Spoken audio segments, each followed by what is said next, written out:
আমাদের সেনাবাহিনী প্রায় 1.5 লক্ষ 1.5 লক্ষের উপরে ইন্টারন্যাশনাল পিস কিপিং ফোর্সে তারা সেখানে কাজ করছেন। পররাষ্ট্রমন্ত্রী হাসান মাহমুদ এখন মনে হয় তিনি সেখানে, গতকাল না আজকে সন্ধ্যায় তার সেখানে এ ব্যাপারে একটা সভায় তার যোগ দেবার কথা। তারা যখন শোনে যে বাংলাদেশ সেনাবাহিনীর এক্স চিফ এবং তিনি মার্কিন নিষেধাজ্ঞার মধ্যে, এবং কেন সবিস্তারে, এবং সেখানে দুর্নীতির কথাটা পরিষ্কার করে উল্লেখ করা হয়েছে সবিস্তারে, তখন এই সেনাবাহিনীর মধ্যে যে কালিমাটা তারা লেপন করেন, এর দায়িত্ব অবশ্যই সরকার এবং সরকারি দলকে বহন করতে হবে। বিরোধী দল করাটা বাংলাদেশে এখন খুবই ঝুঁকিপূর্ণ। আপনারা জানেন সরকার পদত্যাগ করতে চায় না। কেন চায় না? যে বিরোধী দলে যেতে চায় না, বিরোধী শিবিরে বসতে চায় না। আর বাংলাদেশের মতন দেশে যেখানে একটা পরিকল্পিত রাষ্ট্রীয় সন্ত্রাস চলে, যেখানে বেনজির আজিজরা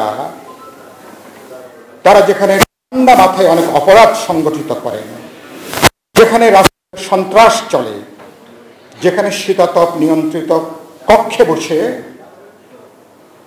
অনেক সময় রাষ্ট্রীয় সন্ত্রাসের পরিকল্পনা করা হয়, ঠান্ডা মাথায় মানুষকে খুন করা হয় শুধুমাত্র রাজনৈতিক বিশ্বাসের জন্য, রাজনৈতিক দল করার জন্য, বিরোধী দল করার জন্য, সে সময় নাগরিক ঐক্য এরকম একটা দল তৈরি করাটা এটা খুবই ঝুঁকিপূর্ণ। সেই ঝুঁকিটা আপনারা নিয়েছেন। এরপরও বেশ কিছু দলের জন্ম হয়েছে যারা অধিকাংশ এখন রাজপথে আছেন। আমি এই সুযোগে নিশ্চয়ই সবাইকে স্বাগত জানাই, সবাইকে আমরা এখানে ধন্যবাদ দেব। সুতরাং এজন্য সরকার কখনো বিরোধী দলে তারা যেতে চায় না। বিরোধী দলে যাওয়াটা মানে ওটা গজবের মতন। বলছে না যে মানুষ বেহেশতে আছে, সরকারি দলে থাকাটা বেহেশতে থাকার মতোই এখানে। তার নমুনা হচ্ছেন বেনজির এবং আজিজরা হচ্ছেন তার নমুনা। অনেক কথা হয়েছে, ধরেন জেনারেল আজিজকে নিয়ে। আমি নিজেও ইতিমধ্যে গত 7 দিনে ঢাকার বাইরে গণতন্ত্র মঞ্চের প্রতিনিধি সভায় ঢাকাতে অনেক কথা বলেছি, মিডিয়াতেও অনেক দফা কথা বলেছি। আজকে যেটা আমি বিশেষভাবে উল্লেখ করতে চাই, বিশেষ করে তাদের একটা গুরুত্বপূর্ণ অপরাধ, যেটা রাষ্ট্রের এই সেনাবাহিনী আমাদের সবচেয়ে গৌরবজনক, সবচেয়ে পেশাদার বাহিনী। দেশের স্বাধীনতা, সার্বভৌমত্ব, জাতীয় নিরাপত্তা তারা নিশ্চিত করবেন, পেশাগত নিরপেক্ষতা তারা নিশ্চিত করবেন। পুলিশ, র্যাব এগুলো আমাদের জাতীয় সংস্থা, জাতীয় প্রতিষ্ঠান। তাদের কাজ হচ্ছে দুষ্টের দমন করা, শিষ্টের লালন করা। এটা তো রাষ্ট্রের প্রধান কর্তব্য।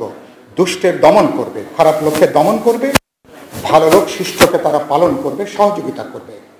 দুর্ভাগ্যজনকভাবে এবং গত 15 বছর ধরে ঠিক তার উল্টো কাজটা হচ্ছে, এবং এই বাহিনীগুলোকে দুর্ভাগ্যজনকভাবে রাজনৈতিক বিএনপি সহ বিরোধী দলের নেতা কর্মীদেরকে দমন করবার জন্য, হয়রানি করবার জন্য, মিথ্যা মামলা দেবার জন্য, কখনো হত্যা, কখনো গুম করার জন্য এই বাহিনীগুলোকে নানাভাবে প্রত্যক্ষ পরোক্ষভাবে ব্যবহার করা হয়েছে।